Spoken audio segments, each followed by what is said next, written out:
Welcome to the UDP broadcast, a podcast where a group of friends get together and discuss gaming-related topics and offer both informed and uninformed opinions. I'm Luminari, and I'm accompanied today by the co-hosts, the Nordic Cajun, Rolling around. the Eternal Barcode, who is no longer in a hotel, Imi, Hello, everybody! and from the Emerald Dream, Crit Chicken. Episode 46, Business Speedrun, Bullshit Percent. Let's go. But before we go... Indeed, I do believe Ping has something to say. Pingus. Maybe. The Trevor Project is the leading organization working to end LGBTQ youth suicide in the US and beyond. The non-profit operates several programs to help prevent and respond to the public health crisis of LGBTQ youth suicide, including 24/7 free crisis services, research, advocacy, education, and peer support. The reason we have that is because 10% of all revenue that we generate goes to the Trevor Project. So thank you for dropping by, watching ads. If you do any donations, whether it's subs or bit donations or anything like that, it's all going to go into that, and I can't words tonight. Anyways, 10% of the revenue goes to Trevor Project. Fantastic. And one other thing, just a quick reminder, this is an opinion show and does not reflect official company policies or views. In other words, we're poor, we have uninformed opinions, and please don't sue us. Yeah. So, Unity has been in the news literally all week this week. And not for a good thing. Shocker. So they've made a change to their payment structure. I don't know. Maybe it's a charge structure for their subscribers, where after you meet a certain threshold of either installs or you meet a certain and you meet a certain revenue threshold, they will start charging you per install to the tune of 20 cents. And this is just for your personal Unity subscription, which is free, right? They have some scaling options and whatnot for the enterprise and the other paid ones, which were like, I think each seat was like $2,000 a month or something. I think, I mean, my personal opinion, if you're giving a company $2,500 for licensing rights to use their engine, which is dying anyway, I honestly think that they should not be charging me for installing the software that I'm creating with their tools. Holy Christ. There's a lot to unpack, and I'm gonna let Imi start because I'm doing something right now that's gonna be interesting in a second. All right. So, in case you didn't know, as he just said, a whole bunch of shit went sideways, and basically, they sent out a correction tweet today, or 2 days ago, and Raina sent that to me, and it's fucking fantastic. It's a long wall of text, so I'll try to break it down. They're basically claiming the bottom line is you need to do 200,000 in sales and 200,000 downloads per year to be eligible to get this extra billing feature. We'll call it a feature because it is fucking busted. Now, the problem with this is they're saying it's only on new installs only. Okay, fantastic. How are you going to track that? We're going to throw that out right away. You can put a pin in that and think about that. And then they go on to clarify that only 90% of our customers will be perfectly fine and won't be, impacted by this change. Trying to smooth over a pile of shit is still a pile of shit. So this is how they define and count installs. Reinstall charges. They're not going to have a reinstall fee. Terrific. Again, how are you going to track that? Trust me, bro. Trust me. Exactly. Fraudulent install charges. And this is a direct quote from their tweet here. We are not going to charge a fee for fraudulent installs. We will work directly with you on cases where fraud or botnets are suspected of malicious intent. Again, trust me, bro. How the fuck do you check that? What of my personal information are you getting? Because I'll tell you how the only way you can do this that I can think of. So trials, play demos, and automated installs when you're doing DevOps and just doing releases to test and everything, those will not be billed, apparently. Including your early access games will not be billed. Web and streaming games, they will not be billed. Charity-related installs, so I guess Humble Bundle's off the hook for getting billed $1 bajillion. Now, for additional details, see the bullshit links below. However, I love community notes on Twitter. And yes, it is still fucking Twitter. I don't care what a petulant manchild says. So this is the context that's been added. Unity states that only 10% of their customers will be affected, making it sound less bad than it is. Absolutely correct. As of the Gaming Report 2022, Unity had 230,000 developers. That's about 23,000 developers affected by this change. Lots of studios have posted statements about moving to different engines. Now, there's also one very interesting thing that happened this past week when they made this announcement. In the US, when you are part of a large publicly traded company and you are going to sell large volumes of stock as a senior executive, you're required to submit a form to the Securities and Exchange Commission, the SEC, saying, this is how many stocks I'm selling on this date. Now, thankfully, all that shit is historical, and you can track that crap. Well, as much as 2 weeks beforehand, 4 officers, the director of something or other, the chief financial officer, and CEO. The CEO as well, all sold a shit ton of shares. Tomer Braziv, he's the officer and director, I don't actually know what position that really is, sold 6 million shares on August 31st. Insider trading's bad, guys. Exactly. Like, that is not obvious at all. And there's a developer who went onto Reddit, onto the Unity 3D subreddit, and said, holy fuck, what are you doing? Basically, They knew they were punching a huge hole in their ship, and they all jumped off before they everybody else can see that the lifeboats are gone. Yep. So according to last year's numbers, if we were in 2024, we would owe Unity 109% of our revenue, $1 million of revenue against 1.09 Unity runtime fee. This means more than we actually earn. And of course, I'm not taking into account salaries, taxes, operating costs, and marketing. Does Unity know anything about mobile games? Yeah. It's just, they're wanting at 20 cents. And this is what it sounds like. This is what is it? It's 20 cents per install. Yeah, and that does not sound like a lot. Well, I mentioned this in the chat earlier. This whole situation made me do something on this podcast I never thought I'd do. Math. I know. Doesn't it suck? I had to make my Unga Bunga brain figure this out. So I went to one of the people who have been not as much the loudest, but more jokingly opinionated about it, which is the creators of Cult of the Lamb. Mm-hmm. They immediately went to Twitter when all this went down and says, get your copy of Lamb now, because as soon as January 1st gets here, we're removing it from Steam. Of course, they came back later, said it was a joke, but I wouldn't blame them considering what's going down and how popular that game is, especially with more DLC that they're planning in the future. So just to round about it for me to figure out what this could cost the company, I was like, how many copies has Cult of the Lamb sold? I researched it, and it comes out to over 1 million, but we're going to lowball it at 1 million. Let's say Cult of the Lamb has 1 million installs there, and this happened to be January 1st that this all happened. They just released it. It was a cult classic instantly, and all this shit went down. At 20 cents a pop, that cost the company $200,000. Mm-hmm.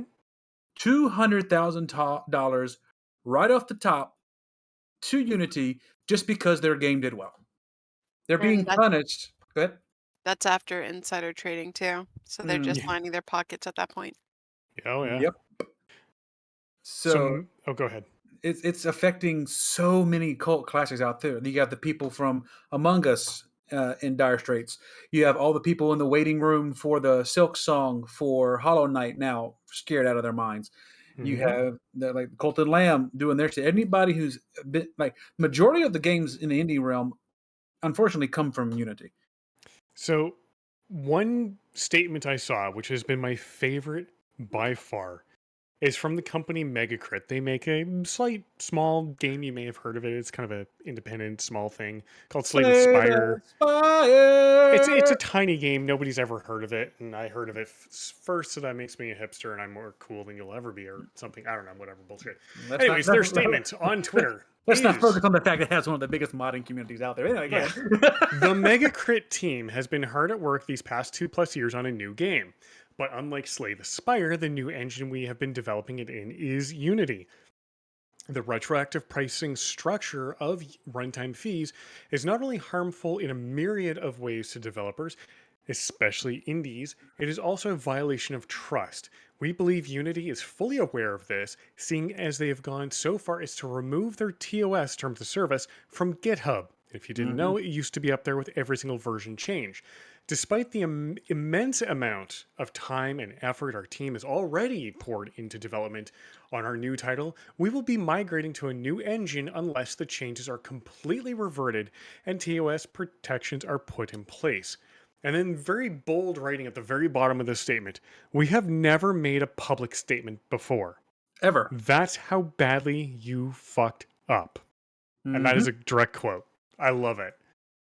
That is not another word's ever been spoken. You made us get up on our soapbox. You done screwed the pooch. That's not even soapboxing. That's just saying, holy fuck, I have to stand up for myself and say, fuck this shit, I'm out. Yeah, there's a lot of stuff, especially I think one of your favorite games is actually being affected by this, and that's RimWorld. RimWorld, City Skylines, Timberborn. Let me go through my Steam menu, Steam list, and I can tell you how many fucking games are in there. Airport CEO runs on Unity. I think APB Reloaded does. I know Postal 2 does not, because it runs on a different engine. I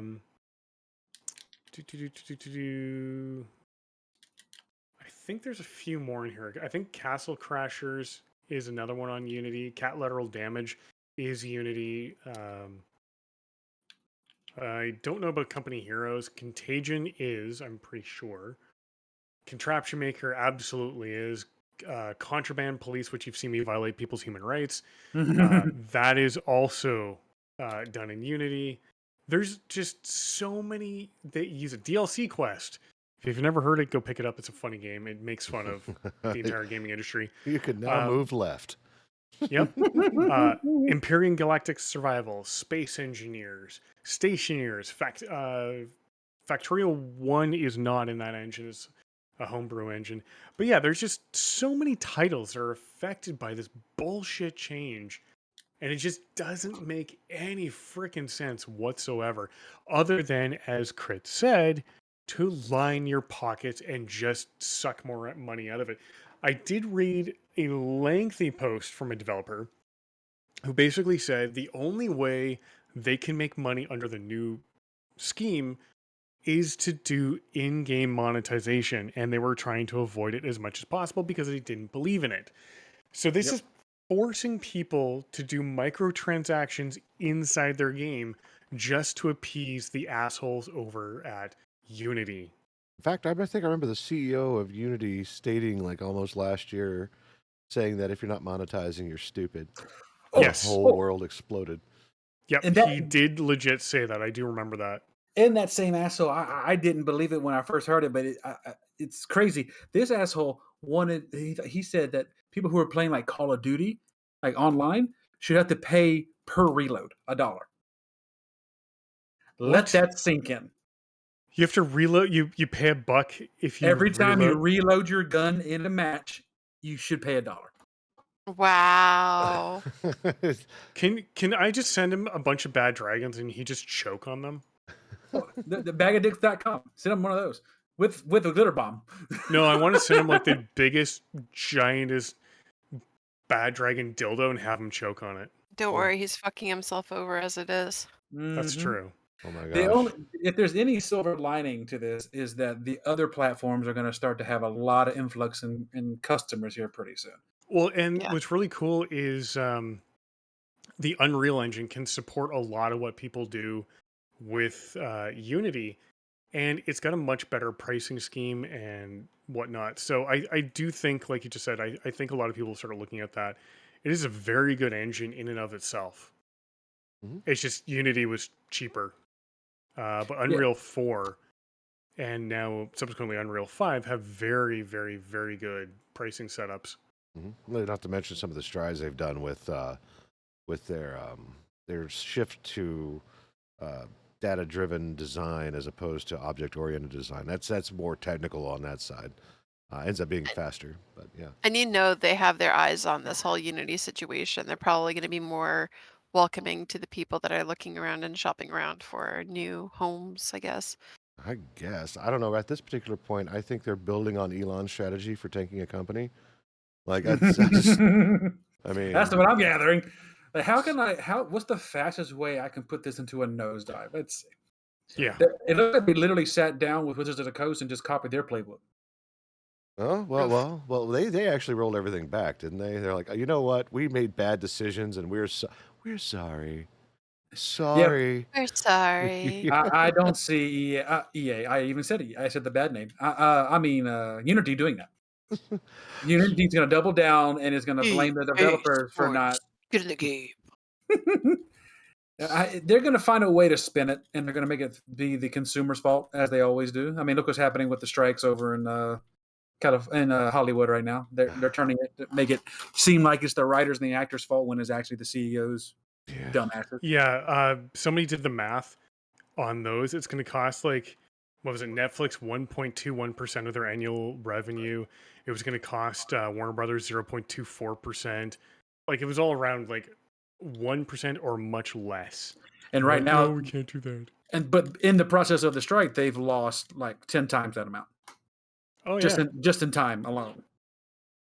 So it's like you could have easily fixed this and everything could be back on track and everybody could be happy, but you're a dumbass. That's what we're gathering. Are we on the same page? Good to know. Yeah, it's a shame that a lot of the folks, if they actually plan on sticking to this, and people have to take their run times down and port all of their code to support some other engine, and and that's, I remember paying attention because I've always wanted to make video games, and so I've got a lot of fanboy stuff when it comes to engines and how things are made. And there was this dynamic shift where people were like, "You should really stop writing engines. You should write games." And that led to the commercialization for like the Crisis Engine, Havoc. There's some open source ones out there like Vulkan, and there was another, was it Ogre 3D? There's that one. There's a homebrew game engine that you can use for just about anything, and most of them are free to use. Mind you, they don't have the support that you pay $2,500 to Unity for, but programmers can figure it out. I mean, unless your programming is just click and drop, then that's a whole different problem. Well, to be fair, they actually stuck by their namesake, Unity, because they sure as hell are unifying a lot of devs and gamers. Oh yeah. Yeah. There's no I in team, but there's definitely a you and your ass. Yeah, I don't blame if Cult of the Lamb actually does pull their product at January 1st. And is like, you know what, we're good. We're gonna like do other projects and not be done with this. The most interesting thing here is where they were talking about cloud gaming. Like I think they said cloud streaming is it won't be affected, but for like offers like Game Pass, Sony Plus, things like that on a per install basis, they're not holding the developer accountable for the charges that they're doing. They're going to put the install charges on the distributor. And if you don't think for a second Microsoft's going to look at you and say, "Ha, good luck having a game of my card anymore. Bye." Well, I mean, think about it. Whether you're Sony or Microsoft or any other, was it GeForce Now? I think is another one. I can't remember. But if you think about it, like Unity's like, all right, here you go, major platform. Here's a bill, and they're like, oh, that's nice, Bzzz, right into the shredder.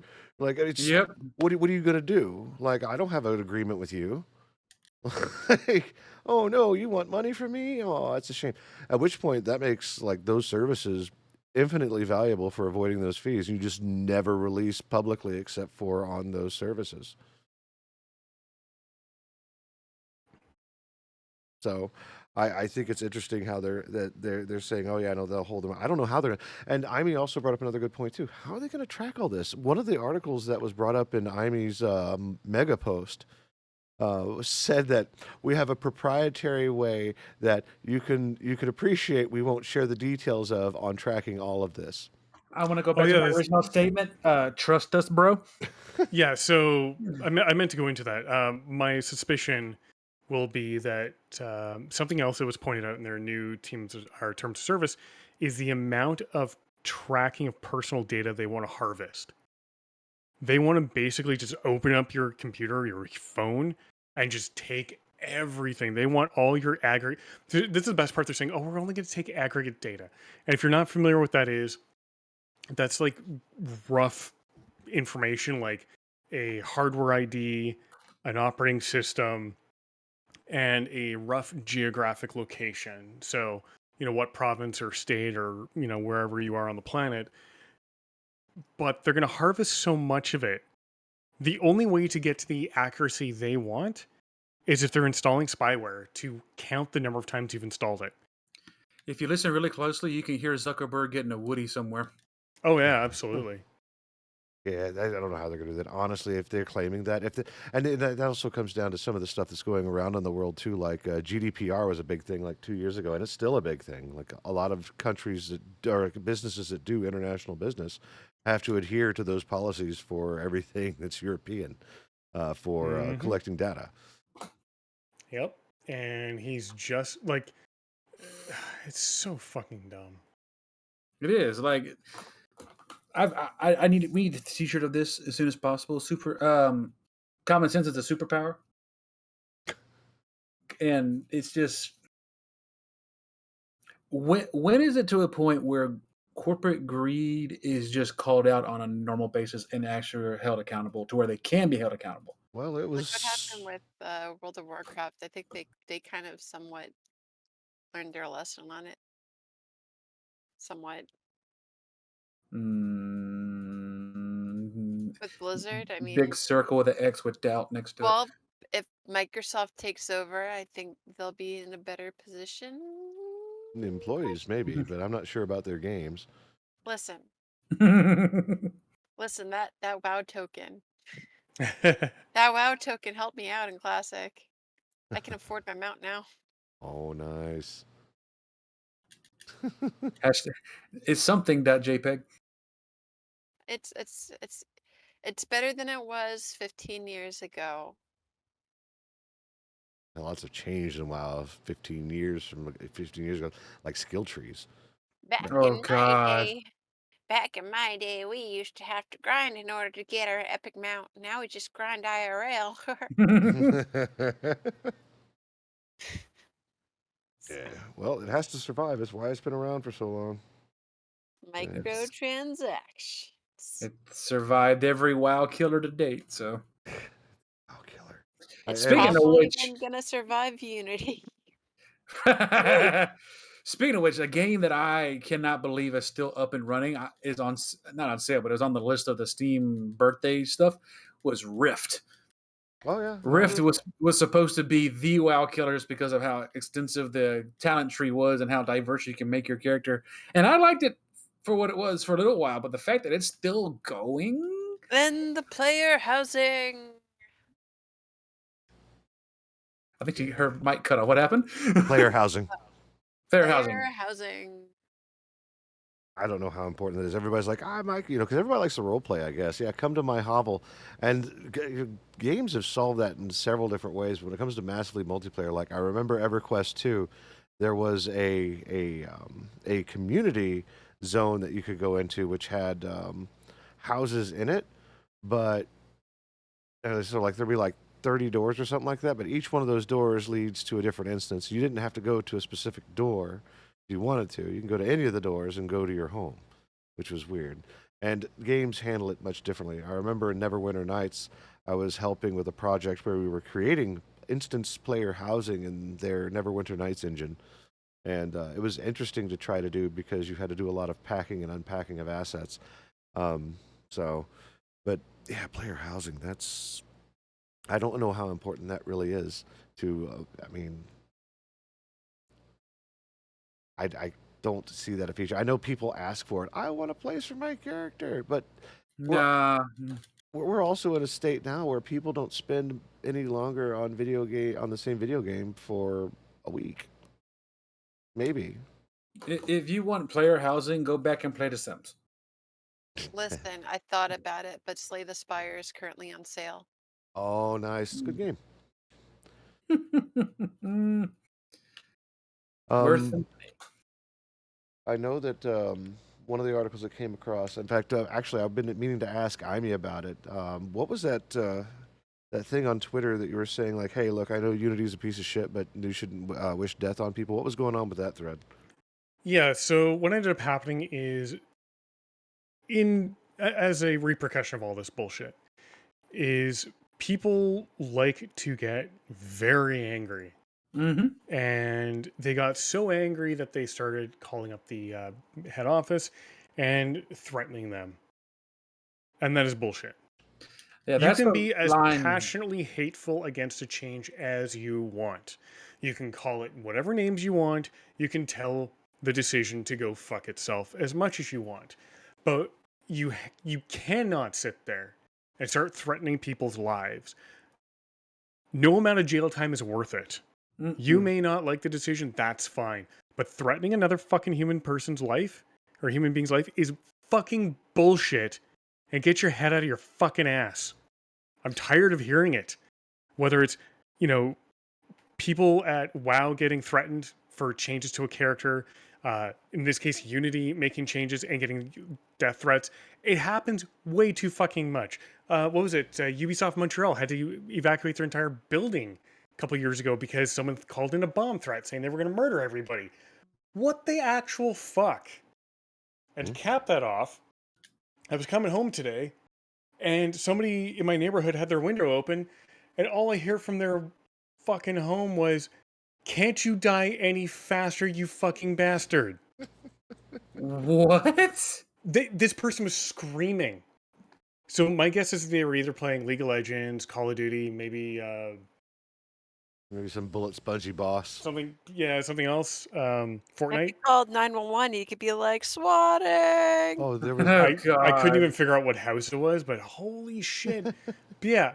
So the CEO of Unity did cancel their meeting, like an all hands meeting / town hall, because of the death threats. That is not going to get your point across. As soon as you start using death threats, everybody stops listening. Nobody pays attention to what the problem is anymore. They are now focused on you for being a complete fucking dickhead. Mm-hmm. Anyways, Yeah. rant over. Yeah, and the only thing I heard today was, "No, you shut up." Yeah. If we're talking about funny shit like that, I went to the local adult beverage store to get some restock on vodka and whiskey, and I'm walking. I have little man with me because we're just walking to the truck, and a random dude rolls down his window and he's like, "Hey, what you drinking tonight? Can I come?" I'm like, "No, sir. You can stay in your car, please, because I will turn into a very angry man if you come anywhere close to me right now." No, sir. Not today. In case you haven't noticed, sir, I have a child with me and I appear to be a productive adult. Please don't. If you would have caught me 6 years ago, perhaps maybe we could party. That is not now. This Today isn't is not the day, and I'm Painesville. not This the isn't a tailgate party. Oof. Hey, listen, college towns, keg parties, we could do that, no problem. Nobody ain't, like, hey, where's the party tonight? Oh, it's over there. We're having a tailgater. I know they still have Fair. them. They still have them near me for the college games. I never understood that, honestly. It's like they also have the gator crawl, which is like people doing dungeon crawls, or not dungeon crawls, but bar crawls. I've heard of those. That sounds like something I would get involved with, but not tailgating. I'm like, nah. If I wanted to cook hamburgers and get all nasty and sweaty outside before something, it would be in the comfort of my own home when I can actually go inside to the AC as well. I'm not going to sit there all day with you and get drunk when I can do it at the comfort of my own home. Sorry. It's There's like, some let's out, get. I'm sorry. there's some outdoor folks that are all about it. Like, I know that whenever I cook, I'm outside the whole time. I got beer in hand, spatula in the other, cooking steaks, burgers, you name it. I mean, it's like, in fact, I even eat outside because I'm just like, man, I spent all this time out here. I'm sweating. It's like, Then I just slip the meat in my mouth and chew it up. It's really good. So you just sit outside eating your meat and just shoving your meat down your throat. Oh, you've Is that seen what my, I'm hearing? Pretty much. you've seen my meat. I've put my meat up in the Sinvicta That's what she said. Discord. My meat's all over. I even had collages of meat. I got all kinds of meat. I got big meat, small All meat. kinds. I got meat between buns. Like, it's great. You're just all pulling it out of your meat locker. That's right. Oh, God damn it. What? Gonna beat that meat. But oh no. Anyway, so yeah, Unity. I don't know what you're gonna do. I really hope you fix it. Developers, I'm sorry for your loss. Hopefully they fix their shit like Wizards of the Coast did with their OGL 2.0, where they were trying to do stupid shit. Sucks. less stupid shit. Yeah. I mean, if it wasn't so crucial that engines are like the control center of a game, like the game is not the engine runs the game, right?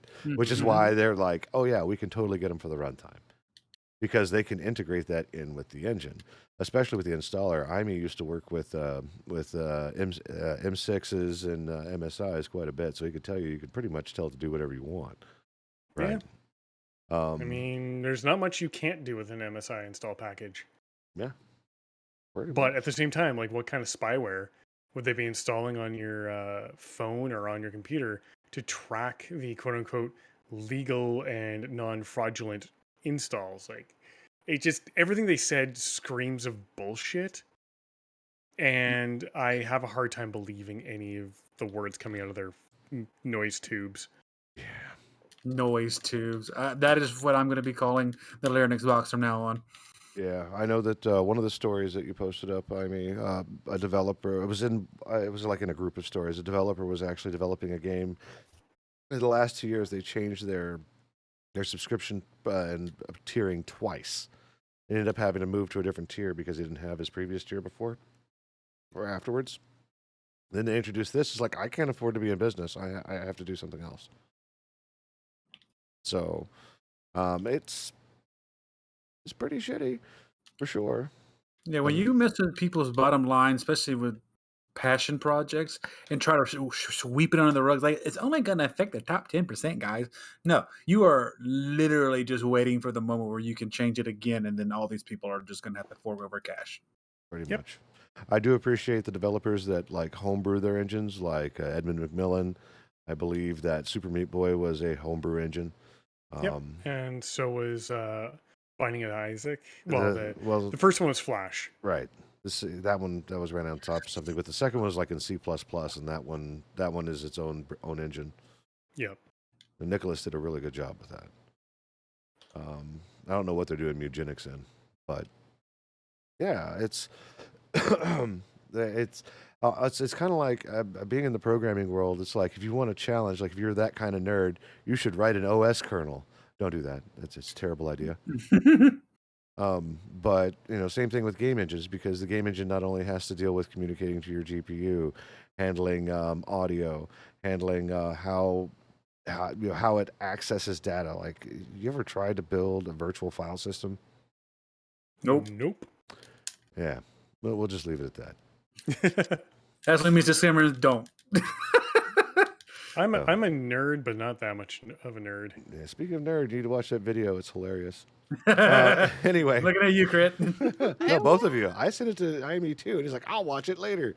It's later. Time to pay. No, Pay to Papa. Before we actually start wrapping this up, I didn't get a chance to read into it, but I know IME had a lot of detailed explanation in on the RuneScape story that we had, and I wanted to hear more about it because I wanted to brush up on all the Unity nanigans.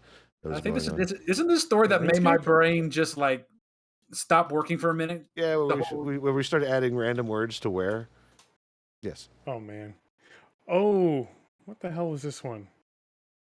Okay, yeah. So basically, old school RuneScape is kind of cranky.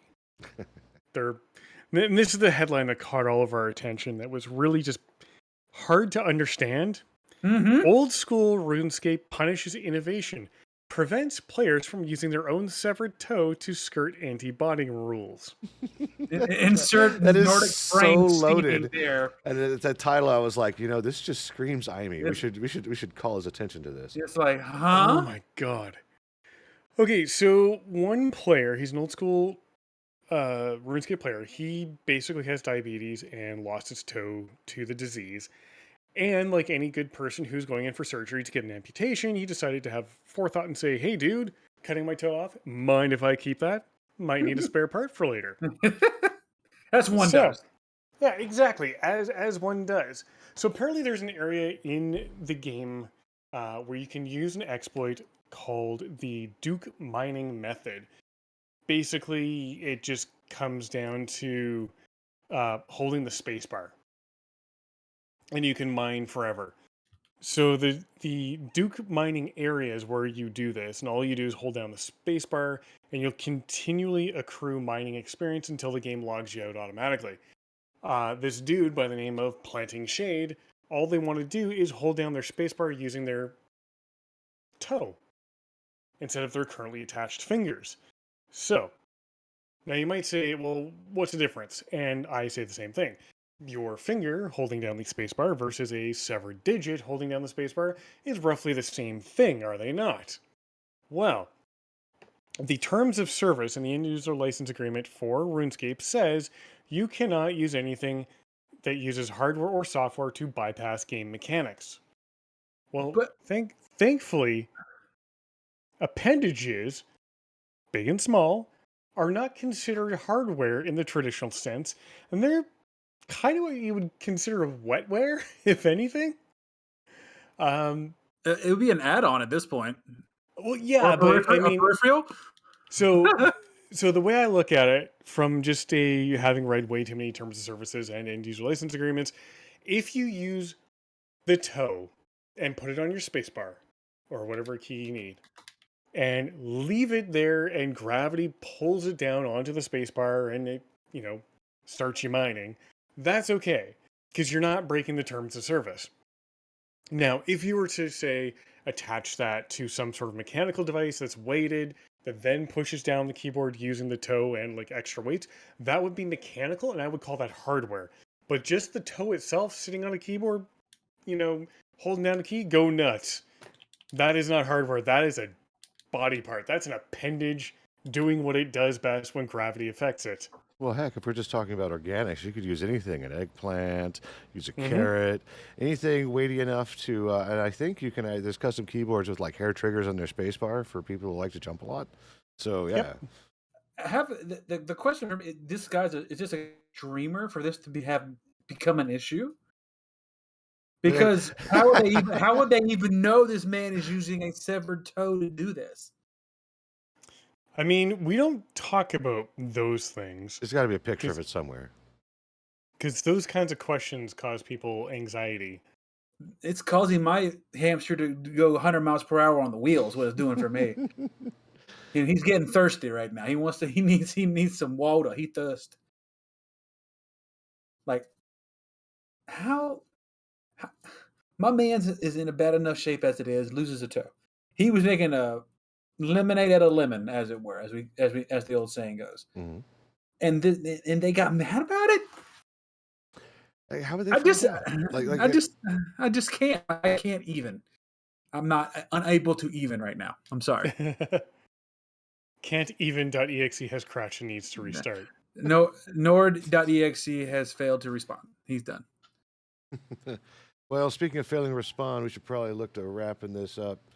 So let's start with the Crit Chicken and the barcode. Crit Chicken, what you doing this week besides working? Just working. Cool. and scene. And scene. What about you, Mr. Barcode? I am doing some more on my sorcerer run in Baldur's Gate 3. I've been really enjoying my fighter run. I have seen some different aspects of the game based on different decisions I've made this time around versus the first time with my sorcerer. Mhm. However, there's a whole shit ton of content I have not completed because I did not do things the same way the second time around as I did the first time. So it's very interesting how much content changes based on your decisions. It's And the greatest part of this game, in my opinion. yeah, no, I like it. And I just figured out that I can use Mage Hand in the right spot to move a lever, and life is good. But right now, I'm trying to figure out how to move a thing with stuff that does a thing with other stuff. Well, I don't want to give spoilers, right? So, Right, I understand. I'm just dirty. oh my god. Yeah, I'm going to try and figure that shit out. I don't know if it's going to work that well. I don't know. But It's all about yeah, exploration, right? Yeah, I've been doing a lot of Baldur's Gate. I've been also diving into Timberborn and City Skylines every now and then because they're fun. They're good games. There is ooze dripping on the floor here. It's very squishy. As ooze is. You're playing game, right? So We're hoping. We're hoping that's what we're Yeah, talking about. it's Baldur's Gate. There is a Banana 2 wants to know when the salami run is. okay, so I will be doing a salami run. And I will do Yay. that using probably a cleric, because they're normally a casting class. But I will arm them with a salami to beat people senseless with if they have to. The salami itself does 1d6 damage. I think it's 1d6. So yeah, I think it would be a lot of fun to do a salami run. And when we do the podcast After Dark, I will be sure to stream it in Discord so everyone else can watch it because it'll be funny as hell. Yeah, I'm in Cajun's boat right now. I'm actually going to bail out early. Well, you know. So, well, no, we can do it. Yeah, we'll do it. That's fun. So yeah, I'll beat you with my meat. That's gonna be the theme of the run. indeed. God damn it. Well, we already talked about my miraculous meats and how I handle it. And Mm-hmm. yes. And now it's Imy's turn. He will show us firsthand. So, God damn it. Cajun, what are we doing this coming week? Well, Tuesday I level up to 37, so it's gonna be. This is my birthday. I'm trying to say. I don't know yet. I don't know what we're gonna do. I know you're getting ready to join me in jolly shiny hunting. You're working on that when you can, which we could do literally any time. It's like it doesn't matter the area. I'll looking forward to that. Monday, I am going to be playing the Fire out of Baldur's Gate either alone or with the missus. She made me laugh so hard last week. She loves the show Wheel of Time, so she wanted to play a badass sorceress. So I made a fighter to go along with the little dynamic of the two main characters of that show, and it was going great until I realized that she was mentally playing the wrong class for what she chose. I say jokingly the phrase "unga bunga" all the time. She literally, as a sorcerer, chose every option as a barbarian would choose. At the very beginning with us, she did the squish, and then with Asterion, instead of talking with the man, she headbutts the fool. And I'm sitting back there with a bag of popcorn, enjoying every second of it. I was like, this is my wife, and there's nothing I would change about her. I love it. Nice. So we're going to see what other shenanigans she can get into with her little sorceress on Monday. And then Tuesday, I don't know what I'm doing during the day, but of course, we'll be back Tuesday night. Probably, of course, for shiny hunting. And then we'll see what we probably get back to our Nuzlocke on a Wednesday, if I had to guess. Okay.